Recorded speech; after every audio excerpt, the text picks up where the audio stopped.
1996, Spokane, Washington is gripped by a series of violent robberies and bombings. The FBI links the crimes to a radical group determined to overthrow the government. Facing deadly traps and a nearly invisible foe, investigators vow to stop the shadowy extremists, ready to unleash more domestic terror.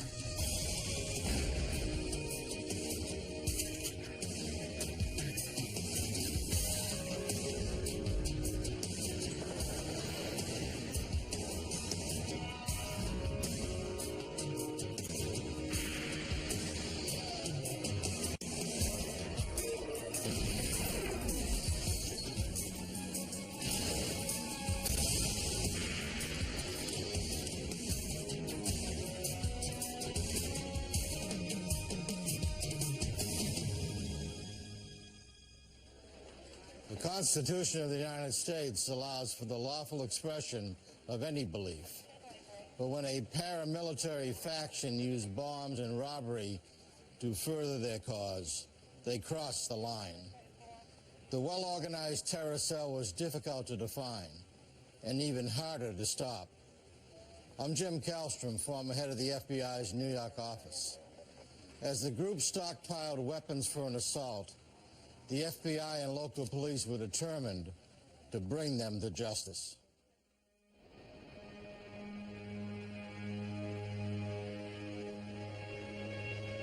Spokane, Washington, a city of 200,000 near the state's eastern border with Idaho. On Monday, April 1st, 1996, 24 people were working inside a satellite office of the city's Spokesman Review newspaper. At 2:30 p.m., a van pulled up behind the building.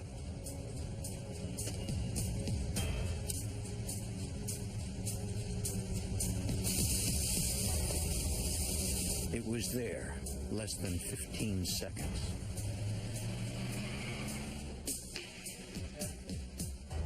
Inside, a reporter had finished his work and was looking forward to spending the afternoon with his son.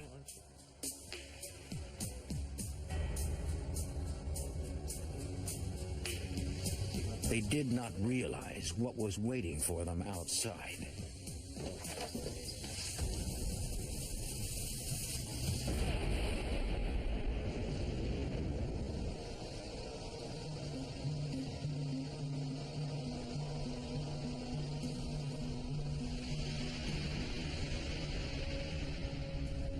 Despite significant damage to the building, nobody was injured.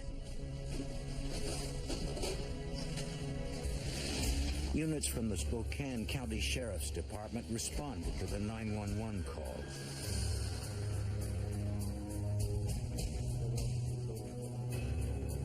The reporter and his son had not seen anything suspicious.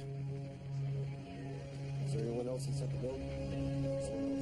Yes. But one employee said that seconds before the blast, she saw a masked man jump into a white van that sped away from behind the building.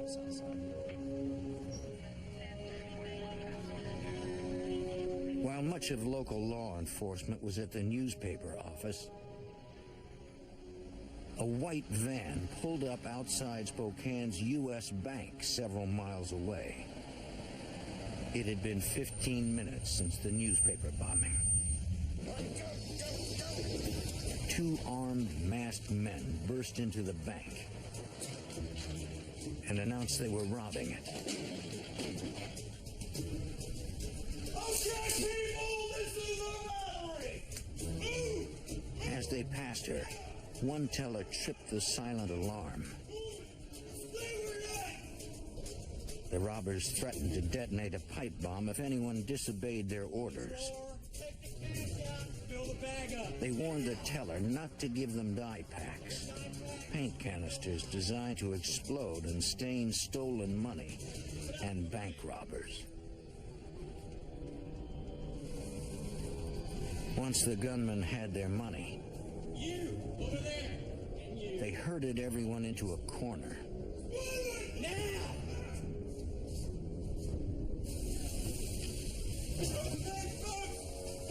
They trained their guns on the hostages, allowing valuable seconds to tick by as the fuse burned.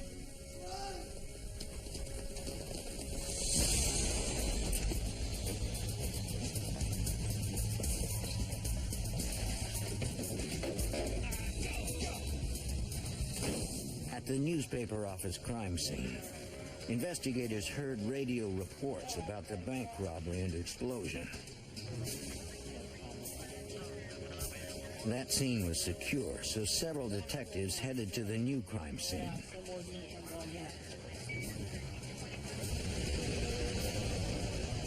And the sheriff's office dispatched more deputies to the bank.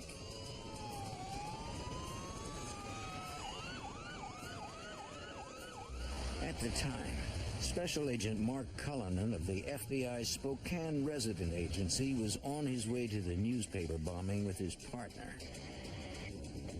While en route, we received a call that a bank robbery had occurred. Another bomb had been set off inside the bank. Since my primary investigative jurisdiction was bank robberies, I immediately diverted to the bank. Don't know if there's anybody else or if there's another bomb. Explosives Disposal Unit Supervisor Sergeant James Goodwin had to make sure it was safe for police to check the building. See two leaving. We were concerned about the possibility of a second device because any time you have an explosive device-related incident, if you have one, there is always at least a potential that you have another. Bombers sometimes leave a second device behind as a booby trap, specifically to target law enforcement. The Explosives Disposal Unit swept the bank, determining it was clear of additional bombs or victims, and radioed to those outside that it was safe to process the scene. Okay, it's all clear. Agents questioned one witness who was in the bank's parking lot when the robbery took place. She said after the explosion, she saw two masked men run from the bank and get into a white van.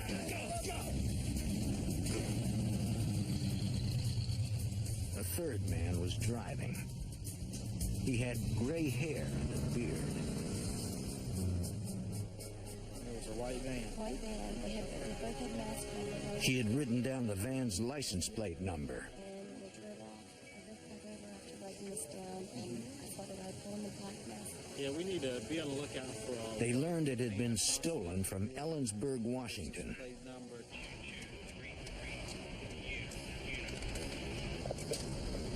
Charlie 504, I'll be checking the parking lot. Spokane Emergency Dispatch issued an APB for the van, and officers began a block-by-block grid search of nearby streets.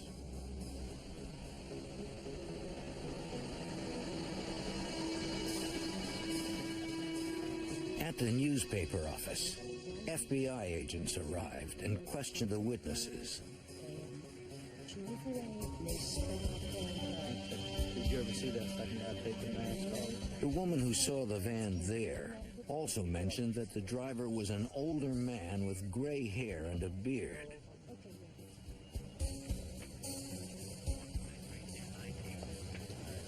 But the most distinct clues linking the two crime scenes were leaflets containing religious propaganda, a common sight in the area.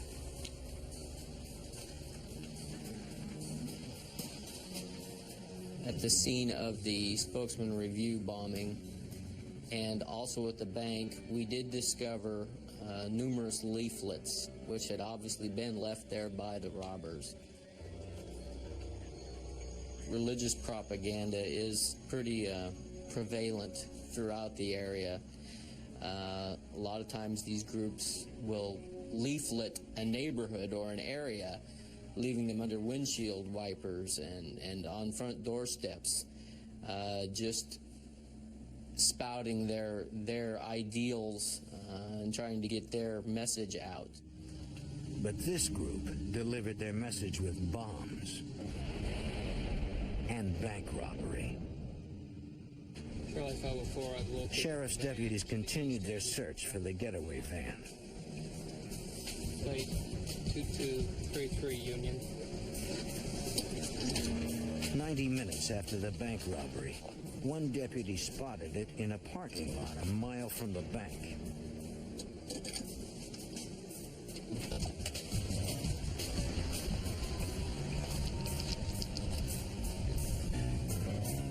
From the back, he couldn't tell if the robbers were there.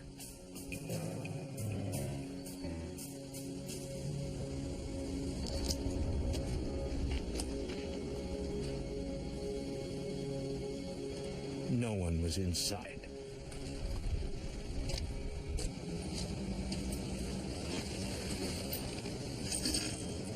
Dispatch advised the deputy that the van could be rigged with a bomb.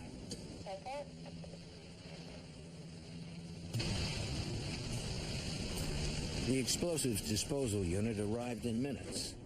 They knew the suspects might have booby-trapped the vehicle. If there was a bomb in the van, its trigger device could be radio-controlled.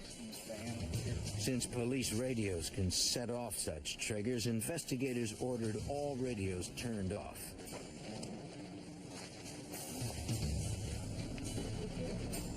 Because they had enough open space to do so, they used a robot with a camera to check the van first.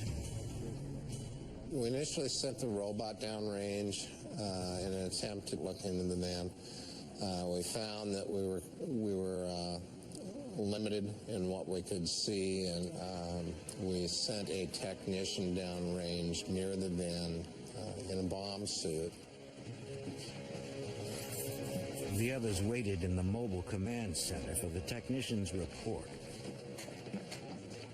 He smelled gasoline, saw what he thought to be gasoline coming from underneath one of the doors to the van, and saw what appeared to him to be a time delay device that appeared to be intended to ignite the gasoline. Since the trigger was a time delay, not radio controlled, it was safe to resume using radios. Attached to the wick, the technician saw a small initiator, an element that sets the wick burning. And it doesn't incendiary in that route. What would you like to do with it? When I looked at this, I can probably ready safe it. Mark, before you go ahead and separate the two, would you let us know that you're going to do it? In an effort to preserve any evidence the van might contain, the bomb squad technician was putting his own safety in jeopardy.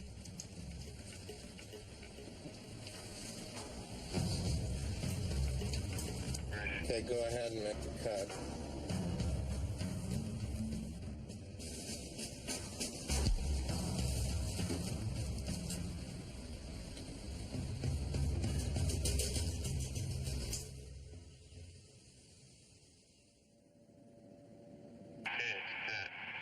All right, good. Get it out of there.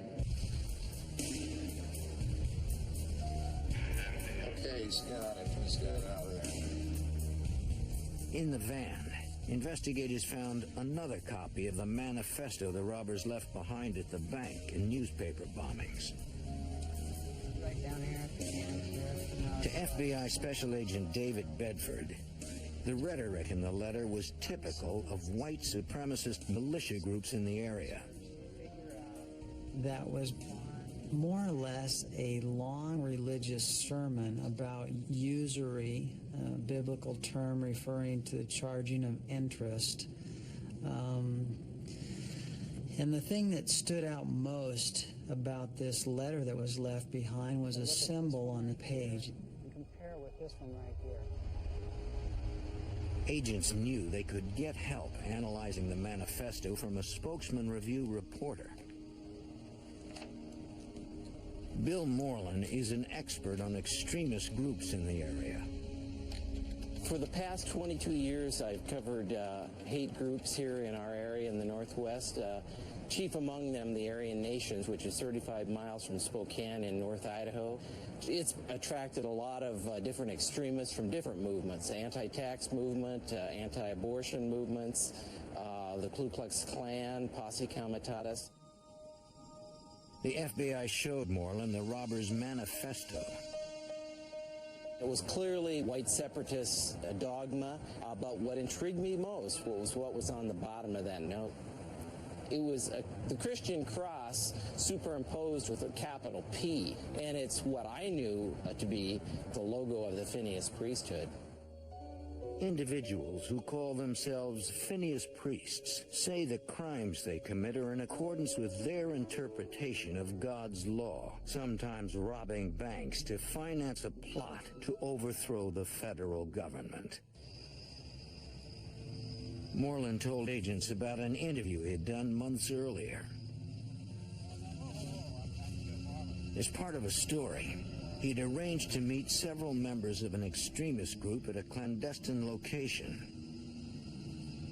They did not identify themselves as Phineas priests, but they professed some similar beliefs.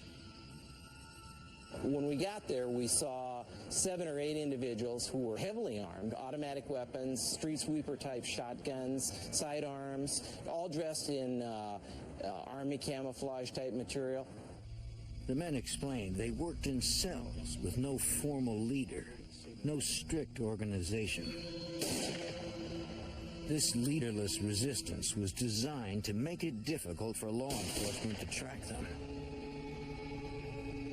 They said they were preparing for an armed confrontation with the federal government. I said, well, what happens if you're driving home from this event, from this training exercise, with all your guns and your military equipment? If a police officer were to stop you on a traffic offense, what would you do? And the individual I was talking to said, didn't hesitate for a minute. He said, I would kill him. I'd kill the police officer. When we're equipped like this, he said, we're running hot, and we would shoot to kill any police officer that stopped us to protect the identity of our group. Agents believed the bank robbers they were after were every bit as dangerous and elusive.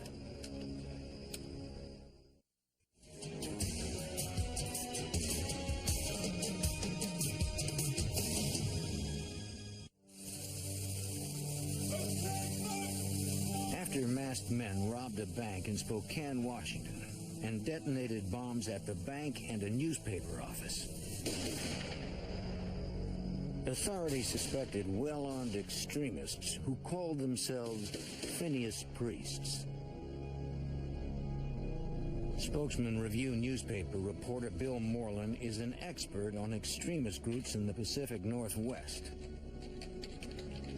The FBI asked him for details about self-professed Phineas priests known to commit violent crime in the name of religion. They're secret groups, and they come together with 5 or 6 or 7 of their fellow people that are fellow believers and decide to carry out some sort of action. They don't tell the world about it, and you can't look them up in the phone book or on the internet. They're very secretive.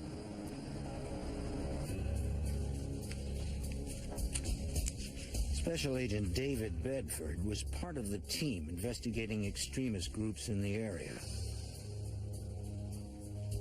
Here's one more thing. I wonder if you get a chance later on. They found nothing related to the recent bombings. We had very few leads to go by after the robbery.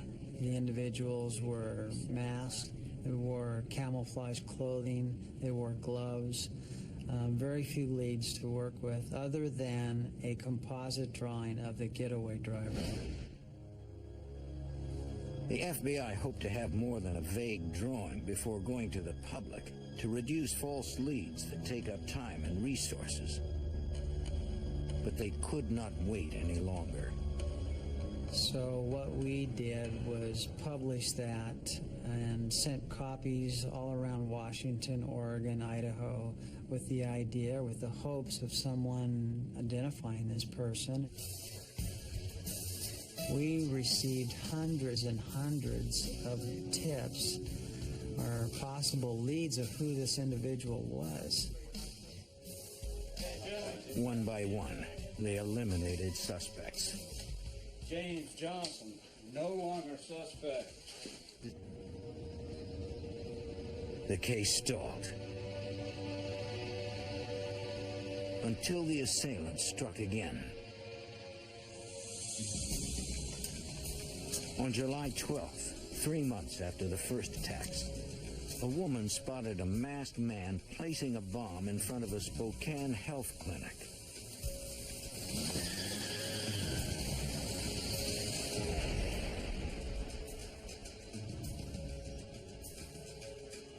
She called in the getaway van's license plate number. Spokane's 911 call center dispatched fire and police personnel to the scene. Baker 504, I'll be checking here. Like a dozen others, Deputy Dan Spivey of the Spokane Sheriff's Office started off toward the clinic. What the deputies didn't know was that the U.S. bank that was robbed in April was being hit again. This time there were 3 masked gunmen instead of 2.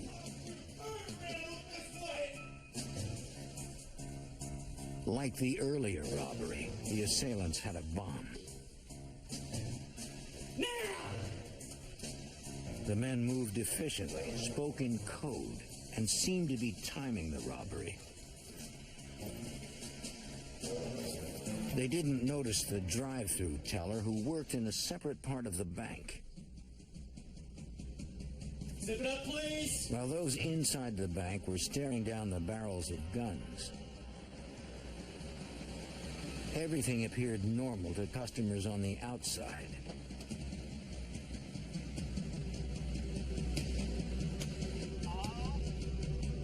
Hoping the robbers had not heard the customer over her loudspeaker, Hello?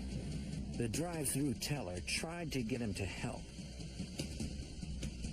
She didn't know if the customer understood her gestures, if he would help or run.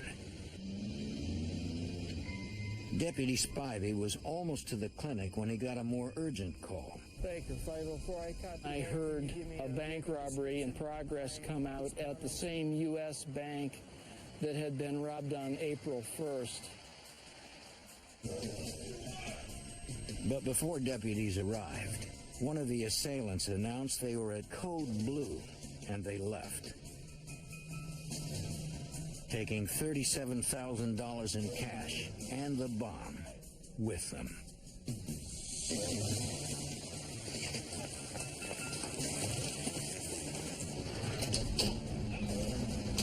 The drive-through customers saw the men get in their van.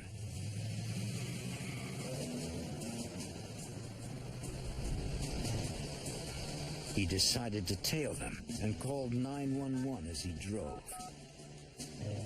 The plate he reported did not match the one from the health clinic, but criminals often put 2 different plates on stolen vehicles to confuse investigators. Hold on while I call dispatch. Spokane Emergency Dispatch advised the man not to put himself in danger. He said he would follow at a safe distance until deputies caught up. Police hoped the customer would not be spotted by the armed assailants. Tomorrow on this. In July 1996, authorities believe members of an extremist militia group robbed the U.S. Bank in Spokane, Washington for the second time in 3 months. A customer saw the robbers leave in a van and followed. Deputy Dan Spivey was en route to the bank when he heard about the pursuit. Our dispatch advised us that a citizen with a cell phone was following that suspect vehicle, and they in turn were relaying location information to us field deputies. The customer gave constant updates on his location. but had a hard time keeping up with the suspect's van while not being spotted. Behind a mall area, the citizen lost the vehicle. And I quickly searched the area, attempting to locate such a vehicle. Was unsuccessful. Decided to go back through the area in a more slow, methodical manner. After an hour of searching, Spivey drove into a parking lot above the downtown area. I checked an upper parking lot, and at the far end of the parking lot saw what I believed to be the suspect vehicle. Excuse me, ma'am. Would you leave the area right now, please? Get on the other side of the lot. Sir, could you get away from that vehicle and go down towards the other end of the lot? Thank you. Baker 504 rear plate, 2233 Victor. One plate matched the one from the bank robbery.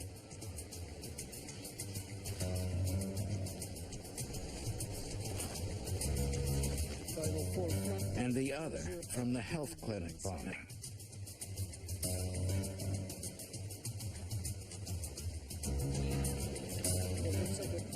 No one appeared to be inside. I'll be backing up and standing by.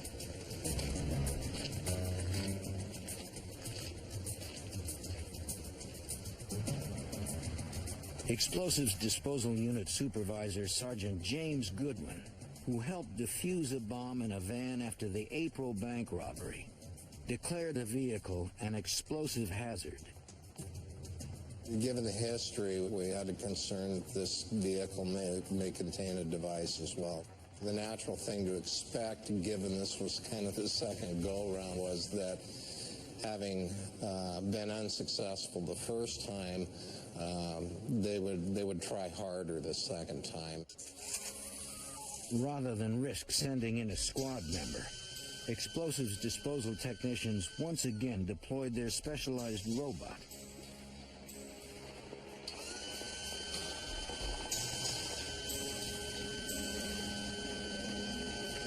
The technicians operated the robot remotely from the safety of inside the EDU truck. We sent the robot down range in an effort to scout the vehicle and see what we could see.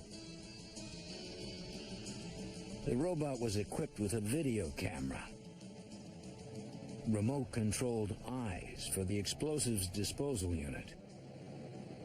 Technicians guided the robot to peer inside the van looking for a bomb.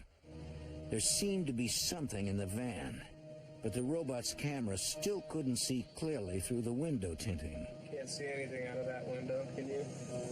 They needed to know what the object was. We elected to use the robot to shoot a window out of the van and open it so that we could see inside.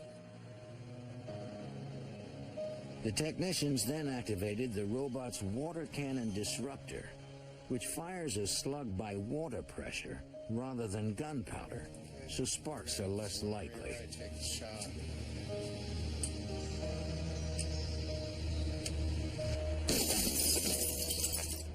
All right. Nice job, boy. They did it. Why don't we see if we can get some of that glass right out of the window so we've got a good view of the inside. Once the window was broken, we were able to see inside the van and observe what appeared to be an incendiary device. It looks like a couple propane cylinders, timer, and I'm not sure what that is. Yeah, taped into the timer. The explosives disposal technician guided the robot to clear the bomb from the van. He then moved the bomb to a more remote area so they could render it safe. There it is. They again used the water cannon disruptor.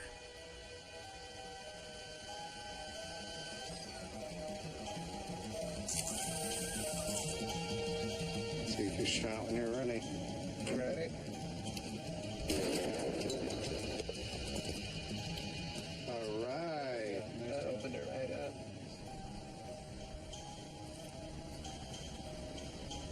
In the protective suit, a technician checked the bomb and confirmed it had been rendered safe. Although there were 3 assailants in the latest robbery, the FBI believed the same individuals robbed the bank 3 months earlier. For help, they turned to forensic examiner Richard Vorderbrugge of the FBI's Audio, Video, and Image Analysis Unit. Similar clothing and weapons suggested 2 of the gunmen took part in both robberies. Vorderbrugge analyzed surveillance video to determine their heights.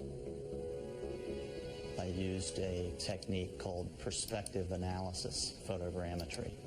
That involves taking a set of measurements of fixed objects within the scene, determining the specific perspective of the scene, that is to say, how the camera itself was related to fixed objects within the scene.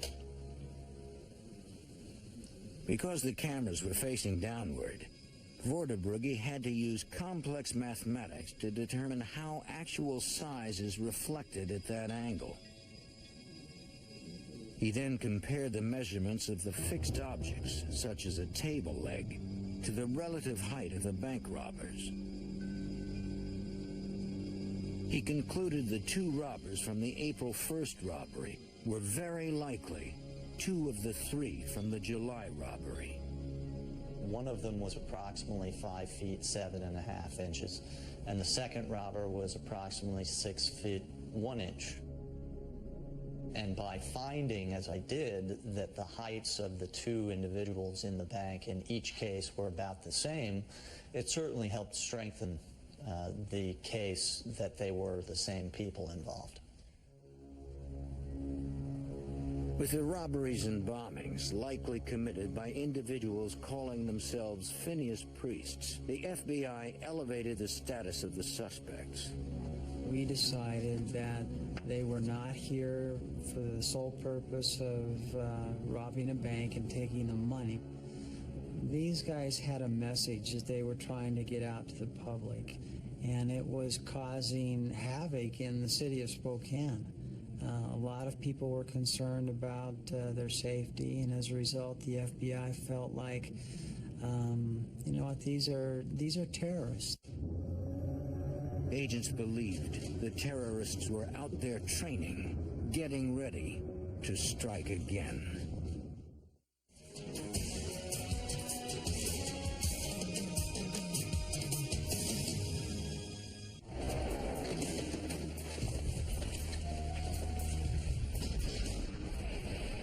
After authorities linked several robberies and bombings in Spokane to a suspected group of domestic terrorists, the targeted bank offered a $100,000 reward, and the FBI released a composite sketch of the getaway driver. A month after the second bank robbery in August 1996, the reward offer generated a promising lead. An informant came forward saying he thought he knew the man in the composite sketch. The informant, a licensed firearms dealer, believed he met the man and a few others several months earlier. It was before the bank robberies began. He sold a group of men military clothing and equipment. Merchandise that you guys ordered. One of the men looked like the driver in the sketch. The informant said they asked about buying plastic explosives and a bazooka. Then they asked for his help outfitting their SUVs with tank armor and bipod-mounted machine guns. But he wanted nothing to do with such illegal activities. I don't know if I can help you guys. Could you show me? The informant said he met the men at an auto repair shop owned by one of them. I'll wait. The shop was located in the small town of Sandpoint, Idaho, about 75 miles northeast of Spokane. In late August, the FBI went to Sandpoint to investigate the lead. Agents rented an abandoned building with a view of the auto repair shop and discreetly watched the suspects as they outfitted their SUVs. FBI Special Agent Mark Cullinan believed they might have found the robbers. When observing these subjects' daily activities, it was suspicious to us, first of all, that they didn't have any noticeable means of employment. That was an indicator to us that they're gaining money or the means to operate through other methods. Agents photographed the suspects and anyone seen on the premises. One of the individuals we identified as Robert Berry. Berry ran an automotive repair shop in the Sandpoint area, but didn't seem to be doing any business, didn't seem to be using it to generate any income. Agents identified a second suspect as Charles Barbie. Although Barbie had no record of convictions, he had been arrested for trying to buy supplies from military personnel. Barbie and Berry matched the heights of the bank robbers given by forensics experts. The FBI determined the third man was Vern Merrill. Merrill appeared to be the leader of the group, and he resembled witness descriptions of the getaway drivers seen at the bombings and bank robberies. Agents needed more information on the men.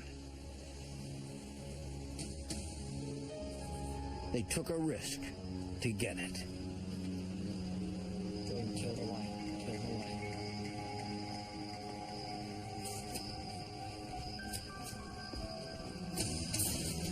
One night in early September, after the suspects left the shop, surveillance teams installed a hidden video camera on a telephone pole behind the garage. Agents didn't know if the area was booby-trapped or if they themselves were being watched. The teams got out safely. Looks like they're shooting an assault rifle.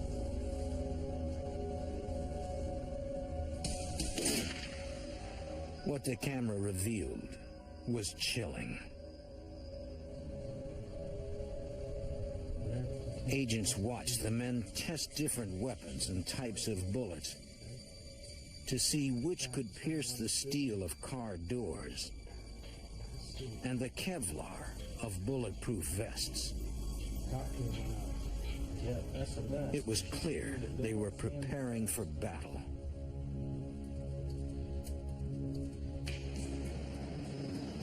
During weeks of surveillance, the FBI tailed the suspects from the ground and the air as they drove to various cities in the Pacific Northwest.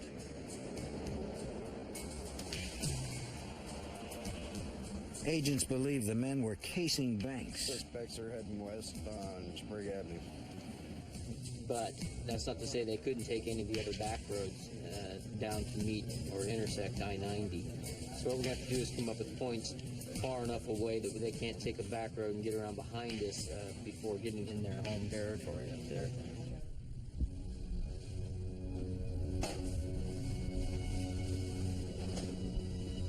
A month later, on October 8th,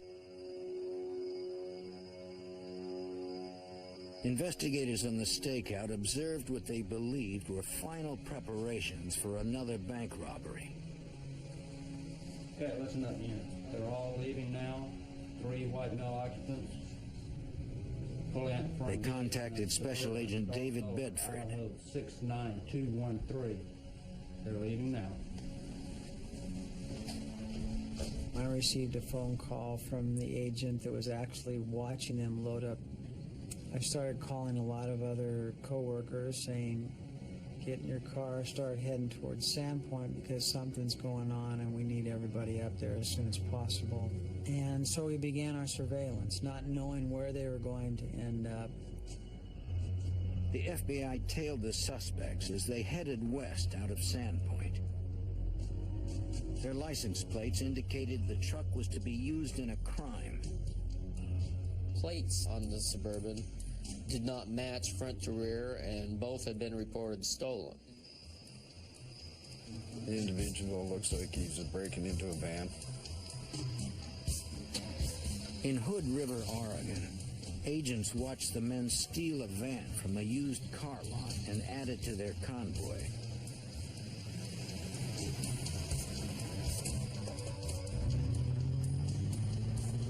If the FBI was correct, the suspects planned to use the stolen van in a bank robbery and abandon it afterwards.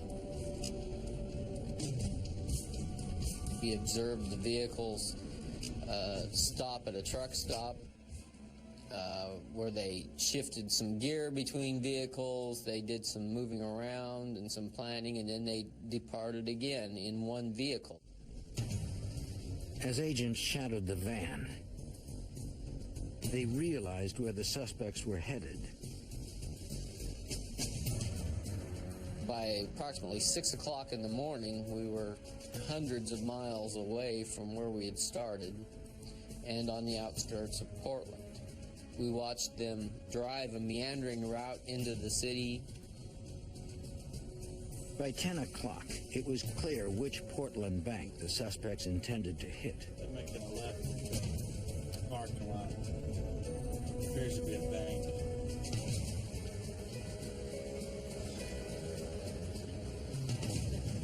And as we watched them pull into one of the bank parking lots, we notified the bank.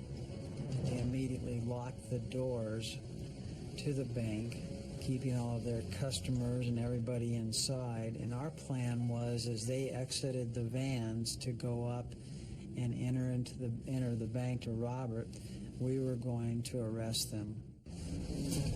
What do you think? Agents waited for the suspects to make their move. Good here. I like it. Right there in front of the bank. I was approximately 30 yards away from them, and with my binoculars I could see exactly what they were doing inside the van, and that was pulling out their guns. They were donning masks, they were putting on their camouflage gear, and they were getting ready to make a break towards the bank. And it was at that time they saw the same things that we saw. The customers that were trying to get into the bank were unsuccessful because the bank had been locked.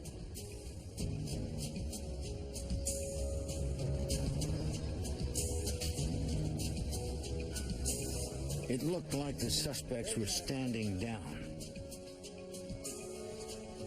The field agents called in for instructions. Let's keep surveillance on the vehicle. Our agents were conferring with the United States Attorney's Office, with the heads of our divisions, and making a determination as to whether we had enough evidence at this point to arrest these subjects.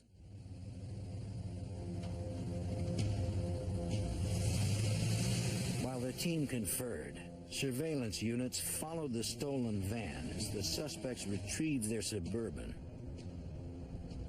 They started driving back towards Washington, and we continued to follow them. Try to take them down to the next safe location. Soon they got the go-ahead for the arrest. Now they needed to find the safest opportunity to do so.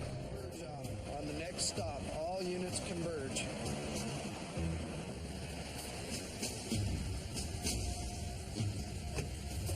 When the subjects stopped for gas at Union Gap, Washington, we decided that that was the best place that we had in order to effect an arrest. But with such violent and heavily armed suspects, there was no guarantee of a safe arrest scenario. After months of investigating domestic terror suspects, surveillance units tailed them to a Union Gap, Washington gas station. Two of the suspects stayed in one of their vehicles, while the third entered the gas station.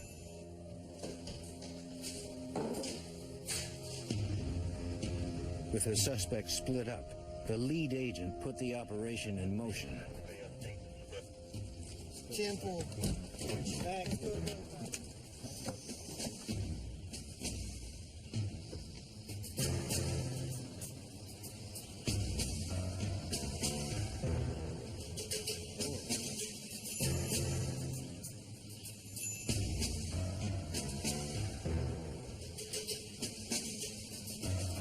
They needed to synchronize the arrests, so all three suspects were surprised. FBI, you're under arrest.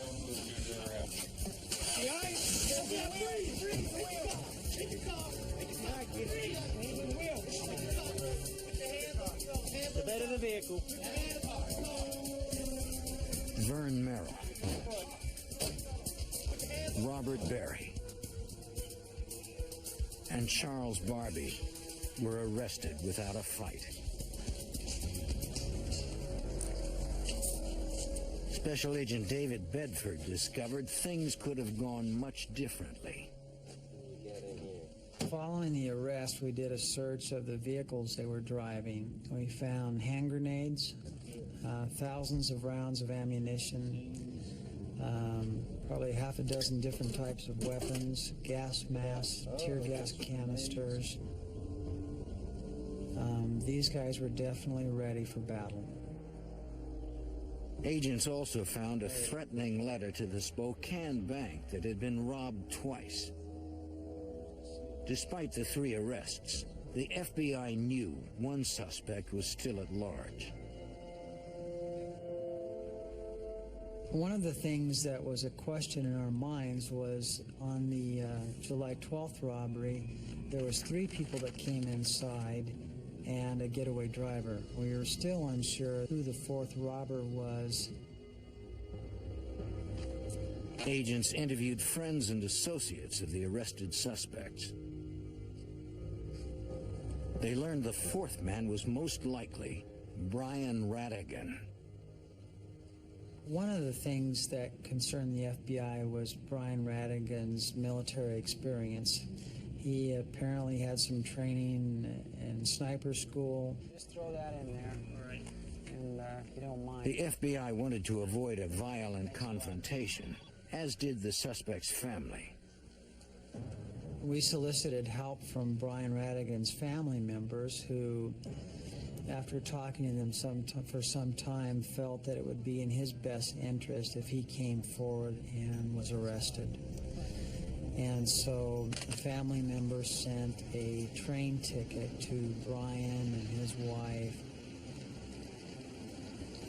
The ticket was for a phony departure at a time when the FBI knew no other passengers would be at a Washington state train station. Undercover agents posed as station employees.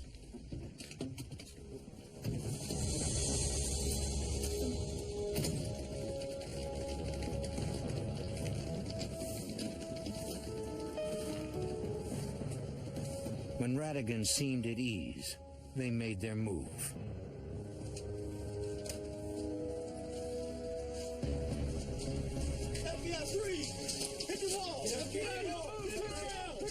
Radigan had no way to fight back or run. He and the others would be tried for their crimes, not their political or religious views. On July 24th, 1997, Charles Barbie, Robert Berry, and Vern Merrill were found guilty on 8 counts related to the bombings and armed robberies and were each sentenced to life in prison. In a separate trial, Brian Radigan was found guilty of similar charges and sentenced to 55 years.